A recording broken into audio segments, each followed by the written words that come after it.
Hello everyone.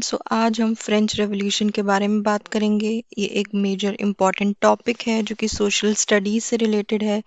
And French revolution एक बहुत ही ज़्यादा इम्पॉर्टेंट टॉपिक है क्योंकि it formed the basis of our social studies. It formed the basis and it forms a very important event in the history of our world, not even in the history of France क्योंकि ये French से related है, but पूरे India में पूरी history में French revolution बहुत ही एक इम्पॉर्टेंट टॉपिक है जो कि हमको अंडरस्टैंड होना चाहिए और जो कि हमें जिसके बारे में नॉलेज होनी चाहिए। So let's start. French revolution क्यों स्टार्ट हुआ? तो आपको पता है कोई भी रेवोल्यूशन, कोई भी रिवॉल्ट ऐसे ही नहीं शुरू होगी। उसके पीछे कोई ना कोई रीजंस होंगे जिसकी वजह से फ्रेंच रेवोल्यूशन शुरू हुई। फ्रेंच रेवोल्यूशन इसलिए शुरू हुई क्योंकि people were not happy with the despotic powers of the king. लोगों को लगा किंग सिर्फ अपनी एब्सोल्यूट मोनार्की करता है। They people were not happy with the way he was functioning. He didn't used to listen to people. He used to have certain privileges which often differentiated the people. So the French Revolution began on 14 July 1789, जो कि आपको ये date remember करनी पड़ेगी। It started with the demolition of Fortress Prison Basileia. तो इसमें एक फॉस्ट्रेस prison बैसिले का डिमोलिशन था जो कि आपको याद करनी पड़ेगा क्योंकि ये बैसिले की फोटो है जिसका पूरा डिमोलिशन हो गया था। मिडिल क्लास ने रिवॉल्ट करा और जो फ्रांस का किंग था लुइस, उसका एग्जीक्यूशन हो गया फाइनली, मतलब उसको अपनी पावर्स देनी पड़ी। उसके बाद ideas of fraternity, liberty, equality पे बात आई जिसके बारे में हम आगे और बात करेंगे। तो जैसे कि मैंने बताया हर चीज़ के होने का एक कारण होता है और फ्रेंच रेवोल्यूशन के होने का सबसे पहला कारण था सोशल कॉजेस। तो फ्रांस में 3 स्टेट्स में हमारी सोसाइटी डिवाइडेड थी। फर्स्ट थी क्लर्जी, मतलब group of persons who were involved in church matters. Second थी हमारी नोबिलिटी, मतलब कि the people who have high rank in the state administration. Third था हमारे पास big businessmen, merchants, court officials, lawyers, peasants, artisans, landless labourers and servants. ये जो third state थी इन्हीं को ही सारा टैक्सेस देना पड़ता था। First two states were exempted from paying any taxes, so कि बहुत ही गलत बात है because they enjoyed privileges by birth. So nobility classes also enjoyed feudal privileges, जो कि सिर्फ थर्ड स्टेट था। they had to pay all the taxes. So they had to pay various direct taxes also, and they also had to pay various indirect taxes also on the basic items of consumption, which is salt, tobacco. तो पहला ये taxes का कारण था कि जिसमें clergy और nobility को कोई टैक्सेस पे नहीं करने पड़ते थे, उनको प्रिविलेजेस एंजॉय करनी पड़ती थी। और third state big businessmen, merchants, इनको सारे टैक्सेस पे करने पड़ते थे जो कि काफ़ी डायरेक्ट और इनडायरेक्ट टैक्सेस भी थे। नेक्स्ट हम आएंगे पॉलिटिकल कॉज पे। तो हमको पता है Louis became the king of France. जैसे ही किंग ऑफ फ्रांस लुइस बना, उसने देखा कि फ्रांस की ट्रेजरी में कोई भी पैसा नहीं है, कोई भी गोल्ड नहीं है। फ्रांस के फाइनेंशियल रिसोर्सेज बहुत ज़्यादा डिप्लीट हो रहे हैं क्योंकि फ्रांस ने 13 अमेरिकन कॉलोनीज को वॉर में हेल्प करा था ताकि वो अपने कॉमन एनिमी ब्रिटेन से इंडिपेंडेंस ले पाए। इसलिए फ्रांस के सारा पैसा उसमें चला गया। और रेगुलर एक्सपेंसेस मीट करने के लिए जैसे आर्मी की कॉस्ट होती है, वेपन्स की कॉस्ट होती है, गवर्नमेंट ऑफिसेज और यूनिवर्सिटीज़ को कॉस्ट होती है, इन सब को मीट करने के लिए फ्रांस ने अपना पैसा दे दिया। सो ऑब्वियसली अब फ्रांस के पास कोई पैसा नहीं है और पैसा इंक्रीज करने के लिए, पैसा बढ़ाने के लिए उन्हें अपने क्या करना पड़ेगा, टैक्सेस को इंक्रीज करना पड़ेगा। सो जैसे कि मैंने लिखा है, increase taxes to substantiate the revenue of the state. तो फ्रांस को अपने रेवेन्यूज बढ़ाने पड़े ताकि वो इनको मीट कर पाए। और क्यों मीट कर पाए? क्योंकि फ्रांस ने बहुत ज़्यादा वॉर में हेल्प करी थी।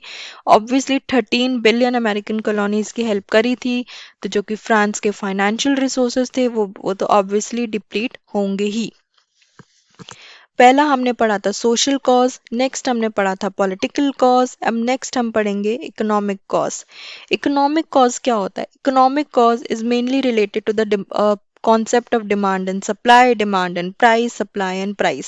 सो क्या होने लगा, फ्रांस की जो पॉपुलेशन है वो बहुत ज़्यादा बढ़ने लग गई। फ्रांस की पॉपुलेशन 23 मिलियन टू 28 मिलियन होने लगी। जैसे ही पॉपुलेशन बढ़ी, फूड ग्रेन्स की रिक्वायरमेंट्स भी बढ़ने लग गई। लोगों को ज़्यादा ग्रेन, लोगों को ज़्यादा बेसिक एमिनिटीज़ ऑफ फूड चाहिए था, पर लेबरर जो भी पैसा कमा रहे थे वो कि बहुत ज़्यादा नॉर्मल था। तो लेबरर्स की इनकम वही थी, बट क्या होने लग गया, डिमांड उतनी सप्लाई ऑफ फूड ग्रेन्स इतनी नहीं थी जितनी डिमांड थी। अब इसको मैं बेसिक टर्म्स में समझा देती हूँ, अगर आप लोग कंफ्यूज हो गए होंगे कि फूड ग्रेन्स का रिक्वायरमेंट ज़्यादा थी, लोग बढ़ गए तो उनको खाना ज़्यादा चाहिए, पर वहाँ से इतना प्रोडक्शन या इतना सप्लाई नहीं हो रहा था और लेबरर्स की वेजेस भी उतनी ही थी।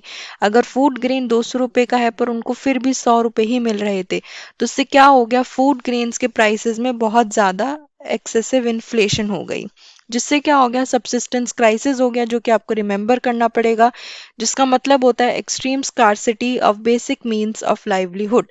तो इन सब्सिस्टेंस क्राइसिस की वजह से सोसाइटी में बहुत ज़्यादा एक्सट्रीम स्कार्सिटी हो गई of the basic means of livelihood. इसमें मैं आपको एक दो चीज़ें और बता दूं कि सिचुएशन बहुत ज़्यादा वर्स हो गई थी, क्योंकि ड्रॉट आ गई थी, हेल आ गया था, जिससे हार्वेस्ट कम हो गई थी। इससे क्या हुआ, स्कार्सिटी ऑफ फूड ग्रेन्स हो गया, सब्सिस्टेंस क्राइसिस हो गया, जिससे क्या हो गया, बहुत ज़्यादा फ्रीक्वेंटली वो स्टेट में ऑकर होने लग गया। और एक फैक्टर जैसे मैंने आपको बताया था, मैं रिपीट कर देती हूँ, क्योंकि डिमांड फॉर फूड ग्रेन्स बढ़ गई पर उतनी प्रोडक्शन या उतनी सप्लाई ऑफ फूड ग्रेन्स नहीं हो पा रही थी, तो ऑब्वियसली जब डिमांड ज़्यादा है और सप्लाई कम है तो प्राइसेस बढ़ गए। तो फर्स्ट कॉज हमने डिस्कस करा था सोशल कॉज, जिसमें था clergy which were related to the members of church, nobility which were related to the administration, जिनको कोई टैक्सेस पे नहीं करने पड़ते थे, they were privileged by birth and they also enjoyed some feudal privileges. Third state को सारे taxes पे करने पड़ते थे, जिसमें डायरेक्ट टैक्सेस तिथे था और इनडायरेक्ट टैक्सेस था which were applied on salt and tobacco. Political cause, जिसमें फ्रांस के रिसोर्सेज डिप्लीट कर रहे थे, क्योंकि फ्रांस ने वॉर में बहुत लोगों की हेल्प करी थी। उससे क्या हुआ, फ्रांस को अपने टैक्सेस इंक्रीज करने थे और अपनी स्टेट का रेवेन्यू बढ़ाना था। Economic cause, extreme scarcity of food हो गई थी, बेसिक मीन्स ऑफ लाइवलीहुड भी फ्रांस में अवेलेबल नहीं थे, फ्रांस में ड्रॉट हो रही थी, फ्रांस में हेल हो रहा था, जिससे वजह से क्या हुआ, हमारी जो हार्वेस्ट ऑफ फूड ग्रेन्स थी वो कम हो गई थी और पॉपुलेशन बढ़ रही थी। नेक्स्ट हम डिस्कस करेंगे the role of middle class. तो मिडिल क्लास एक बहुत ही इम्पॉर्टेंट पार्ट फॉर्म करता है फ्रेंच रेवोल्यूशन में। मिडिल क्लास एक बहुत ज़्यादा एजुकेटेड पार्ट था और मिडिल क्लास ही बिलीव करता था कि कोई भी ग्रुप को बर्थ से कोई प्रिविलेज नहीं होना चाहिए। जैसे कि आपको पता होगा, हमारी इंडियन सोसाइटीज़ में भी शुरू में पंडित्स को लगता था कि they were privileged by birth and the schedule caste and the schedule tribe OBC categories were not privileged by birth, so there was some untouchability system also exist in our country. ऐसा ही middle class को लगता था कि clergy और नोबिलिटीज को ही क्यों सारी प्रिविलेजेस मिले, हमें क्यों कोई प्रिविलेज नहीं मिलती। तो वो क्या करने लगे, रेवोल्यूशंस क्रिएट करने लगे, अपने आइडियाज़ को स्प्रेड करने लगे बुक्स के थ्रू, न्यूज़पेपर्स के थ्रू, ताकि मोर एंड मोर लोग उनके बारे में अवेयर हो सकें। So the class was educated because they believed that no group in society should be privileged by birth. They were inspired by the ideas put forward by the various philosophers and became a matter of talk intensively for the classes in saloons and coffee houses and spread among people through books and newspapers. So American Constitution and its guarantee of individual rights were an important example for political thinkers in France. तो इसमें तीन important लोग हैं, John Locke, Rousseau और Montesquieu, जिन्होंने तीन अपनी different books लिखी हैं। आपको उनके आइडियाज़ भी याद करने चाहिए, पर अपनी जनरल नॉलेज के लिए उनके बुक्स के नाम भी आपको याद होने चाहिए।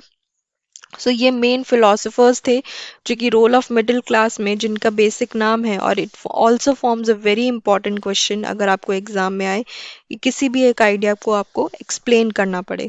तो अगर मैं जॉन लॉक के बारे में बात करती हूँ तो उसकी बुक का नाम था two treatises of the government, in which he criticised the doctrine of the divine and absolute right of the monarch. तो जॉन लॉक को पसंद नहीं था कि एब्सोल्यूट मोनार्की हो। जॉन लॉक था कि सारी पावर्स किंग के हाथ में नहीं होनी चाहिए, एक डेमोक्रेटिक सिस्टम होना चाहिए, सबकी लोगों की सुननी चाहिए। इस तरीके से जॉन लॉक का ये आइडिया था। रूसो का क्या आइडिया था, तो जीन जैक्विस रूसो, जिसका इसका पूरा नाम है, मैंने शॉर्ट फॉर्म में इसमें रूसो लिखा है, उसकी बुक का नाम था सोशल कॉन्ट्रैक्ट। तो आपकी बुक के नाम से ही आपको उसका आइडिया याद हो जाना चाहिए। सोशल कॉन्ट्रैक्ट होना चाहिए पीपल और रिप्रेजेंटेटिव में, रिप्रेजेंटेटिव और पीपल में आपस में डिस्कशन होना चाहिए कि लोगों को क्या सुविधाएं चाहिए। जैसे हमारे देश में भी सरकार और लोगों में आपस में होना चाहिए कि फार्मर्स के लिए क्या बेटर रहेगा, और लोगों के लिए क्या बेटर रहेगा, टैक्सेस कैसे होने चाहिए, तो लोगों में आपस में डिस्कशन होनी चाहिए, ना कि सारी पावर किंग को दे देनी चाहिए जो कि सब अपने आप से डिसाइड करेगा। उसके बाद थर्ड है मोंटेस्क्यू, जिसकी बुक का नाम था स्पिरिट ऑफ द लॉस। तो जॉन लॉक की बुक का नाम था two treatises of the government. Rousseau की बुक का नाम था सोशल कॉन्ट्रैक्ट। मोंटेस्क्यू की बुक का नाम था स्पिरिट ऑफ द लॉस, जिसमें इसने डिवीजन प्रपोज करा within the government between the legislative, executive and judiciary, जो कि सेम डिवीजन हमारी इंडिया फॉलो करती है।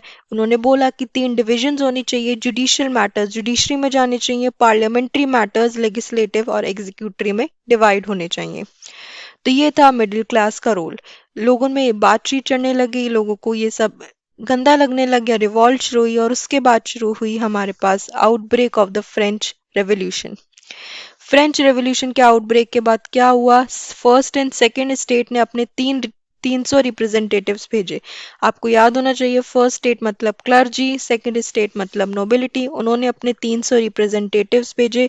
और थर्ड स्टेट में सबसे ज्यादा पॉपुलेशन थी, फर्स्ट एंड सेकंड स्टेट में कम पॉपुलेशन थी, तो थर्ड स्टेट के 600 रिप्रेजेंटेटिव्स आए जो कि उनसे डबल थे। थर्ड स्टेट में ज़्यादा एजुकेटेड लोग थे, ज़्यादा प्रॉस्पेरस लोग थे, और उसमें वुमेन्स वगैरह को एंट्री नहीं दी गई असेंबली में, क्योंकि उनको अब भी लगता था कि women artisans peasants passive members of society हैं, ना कि एक्टिव मेंबर्स। तो first state clergy, second state nobility के 300 मेंबर्स आए थे, और थर्ड स्टेट बिजनेसमैन, वो जो कि ज़्यादा एजुकेटेड क्लास थी, उनके 600 मेंबर्स आए थे। वोटिंग हुई, रूल्स बने। थर्ड स्टेट ने बोला कि हमें भी वोटिंग राइट्स चाहिए और हमें भी टैक्सेस पे करना है, बट फर्स्ट और सेकेंड स्टेट को भी टैक्सेस पे करना पड़ेगा। प्रपोजल्स हुई, रिजेक्शन हुई, रिप्रेजेंटेटिव्स की फॉलोइंग हुई। एक ये बहुत लंबा प्रोसेस है जो कि आपको एक बेसिक शॉर्ट फॉर्मेट में याद करना पड़ेगा। आपको इतना बेसिक पॉइंट्स या इतने लंबे पॉइंट्स याद करने की कोई ज़रूरत नहीं है। आपको उसकी मेजर इम्प्लीमेंटेशन याद होनी चाहिए, मेजर डिसीजंस याद करने चाहिए जो कि इस आउटब्रेक के बाद हुई। फर्स्ट था कि लुइस X5 ने फाइनली रिकग्नाइज कर लिया कि नेशनल असेंबली कॉन्स्टिट्यूट होगी, जिससे मोनार्की मतलब उसकी पावर्स कम हो जाएगी। जो कि मेजर डिसीजंस था कि लुइस ने फाइनली रिकॉग्नाइज कर लिया national assembly and accepted the constitution. Second था फ्रांस ने लॉज पास करे ताकि वो feudal system of obligations and taxes को अबॉलिश कर सके। क्लर्जी को सारी अपनी प्रिविलेजेस देनी थी और नोबिलिटी क्लास को भी देनी थी, और द लैंड्स जितने भी बहुत सारे लैंड्स थे, जितने भी टैक्सेस क्लर्जी को देने पड़ते थे बाय द थर्ड स्टेट, वो सब भी अबॉलिश कर दिए गए और कॉन्फिस्टिकेट कर दिए गए। तो फ्रांस एक सोशल मोनार्की बन गया। मिडिल क्लास का रोल इसमें सबसे इम्पॉर्टेंट था। एक प्रॉपर असेंबली हुई, नेशनल असेंबली ड्राफ्ट हुई। आप इस स्लाइड के थ्रू जा सकते हैं, ये मेन उसमें सिंबल हुए। इलिटरेट पीपल ने बहुत सारे पॉलिटिकल सिंबल्स यूज करे। अब भी मेन एंड वुमेन को राइट नहीं दिया गया क्योंकि इनको पैसिव सिटीजन्स कहा जाता था, बट एक्टिव सिटीजन्स जो कि टैक्सेस पे करते हैं to at least 3 days of labourers wages को ही वोटिंग राइट्स था। अब सारी पावर्स किंग के पास नहीं थी, पावर्स डिवाइडेड थी। लोगों को फाइनली हक था कि वो अपने डिसीजंस ले पाए, वो अपनी वॉइस रेस कर पाए। क्लर्जी और नोबिलिटी की सारी पावर्स ले ली गई, और उनके जितने भी उनको टैक्सेस देने थे और जितने भी उनके पास लैंड्स थे, वो सब उनसे कॉन्फिस्टिकेट करे गए। सो मेजर डिसीजन, फ्रांस एक सोशल या कॉन्स्टिट्यूशनल मोनार्की फाइनली बन गया। और इसके लिए आपको पता है क्या क्या पापड़ बेलने पड़े उनको। सोशल कॉज हुए, इकोनॉमिक कॉज हुए, पॉलिटिकल कॉज हुए, आउटब्रेक ऑफ रेवोल्यूशन हुआ, तब जाके फ्रांस के लोगों को ये सारी पावर्स मिली। उसके बाद मैंने ये आप लोगों के लिए क्विक मेमोरी चेक लिखा है, जिसमें मैंने लिखा है कि which place was called the fortress of prison, जो कि आपको पता होना चाहिए। सिंबल्स रिप्रेजेंटेट क्या करते हैं, ब्रोकन चेन जो कि एक इंडिपेंडेंस का सिंबल है, क्योंकि इलिटरेट लोगों को लिख नहीं सकते, वो पढ़ नहीं सकते, तो सिंबल्स यूज करते थे अपने व्यूज को एक्सप्रेस करने के लिए।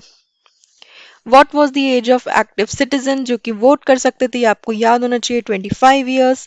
इनमें से कौन सा फ्रेंच रेवोल्यूशन का कॉज नहीं था, तो इकोनॉमिक था, सोशल था, पॉलिटिकल था, बट कल्चरल नहीं था। And who give the idea of absolute right of monarch, मैंने आप इन तीनों के बुक्स के नाम भी बताए और इन तीनों के आइडियाज भी बताएं। तो ये 3 लोग बहुत ही इंपॉर्टेंट फिलोसोफर्स थे जो कि रोल ऑफ मिडिल क्लास में जिन्होंने बहुत इंपॉर्टेंट पार्ट प्ले करा था।